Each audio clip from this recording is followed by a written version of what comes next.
this wonderful mission, which is to raise the kids in the best Islamic way.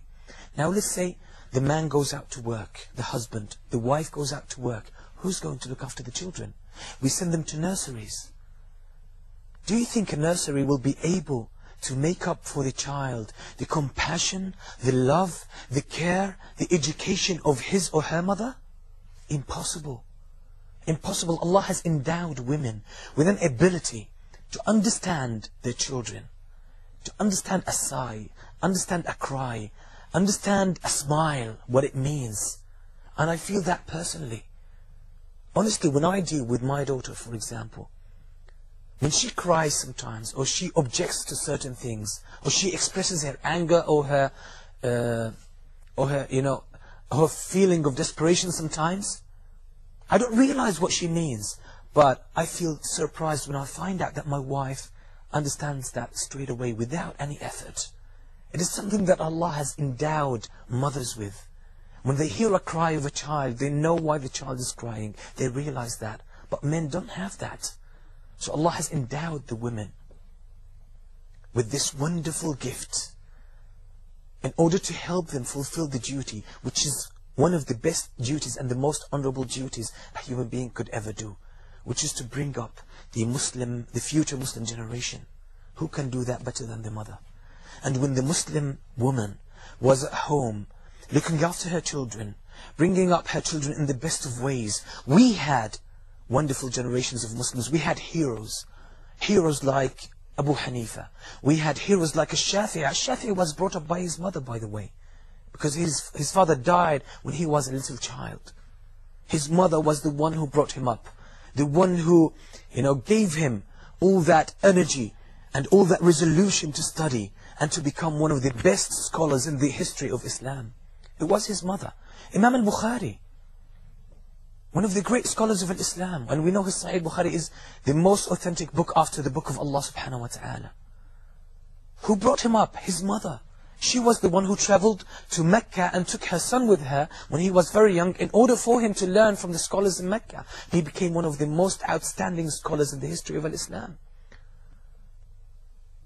We had Imam Malik, we had Shafi'i, we had Imam Ahmad ibn Hanbal, because they had great mothers who brought them up in the best ways. Don't belittle your duty when you remain at home and you look after your children.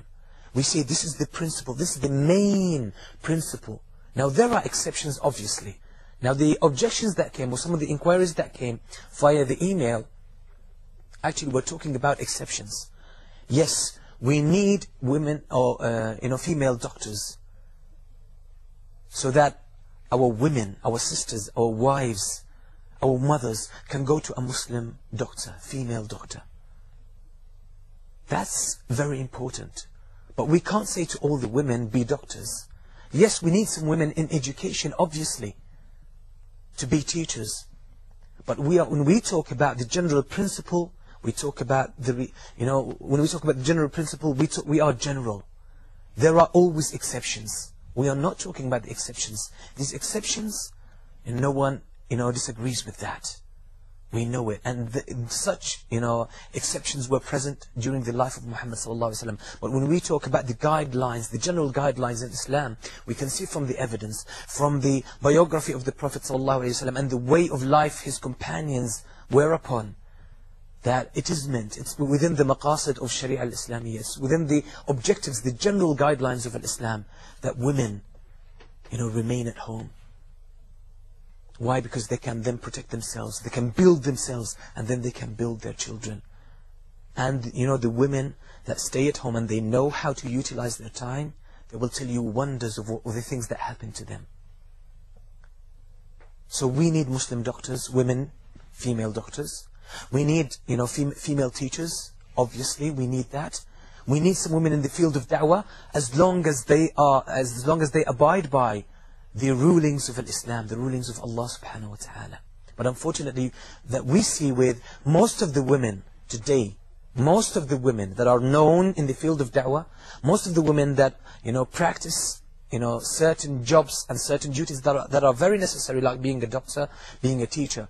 Unfortunately, most of them, transgress the boundaries of Islam in the name of helping Islam. Now this is contradiction that Allah subhanahu wa ta'ala is obviously not pleased with. So please, don't get me wrong when I talk about the general guidelines of Islam.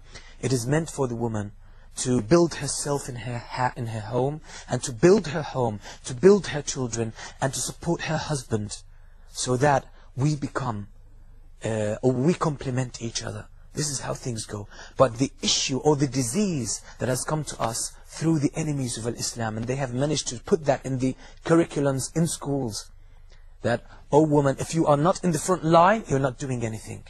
They say, you're staying at home doing nothing. That's not true. Some people are meant to be in the front line. Some people are meant to be in the second line. Some people are meant to be in the back lines. And everyone is important, and everyone is doing a wonderful job. But the question here, who do you want to get reward from?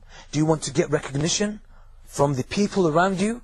If this is your goal, and this is the most important thing in your life, then you are not doing that. You're not doing that for the sake of Allah subhanahu wa ta'ala.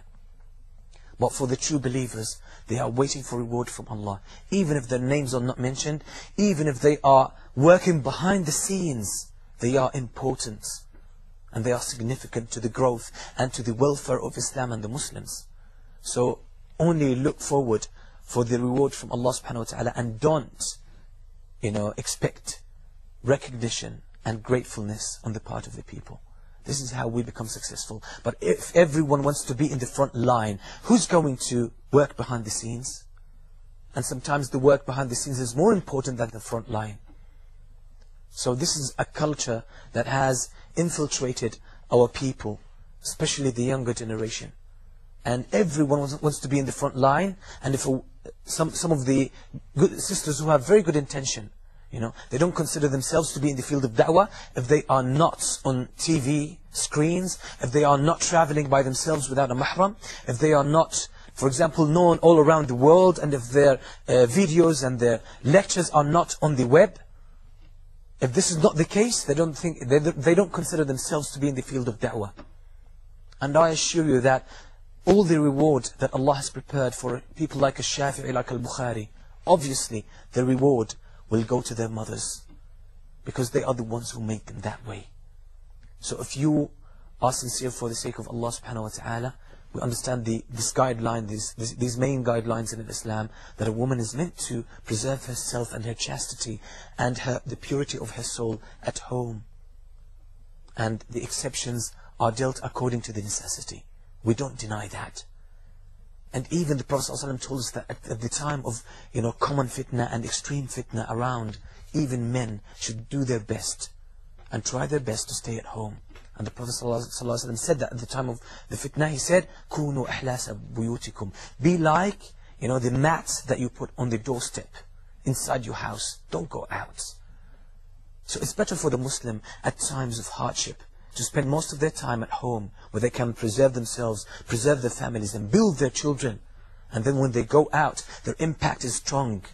They're always positive. They're always making a change, instead of mixing with the people and getting influenced negatively and affected negatively, so they lose some of their iman and some of their righteousness. So I hope this point has become clear. Inshallah, we will take a short break, then we will talk and we will proceed with some of the great events that happened to the Prophet ﷺ. So stay with us.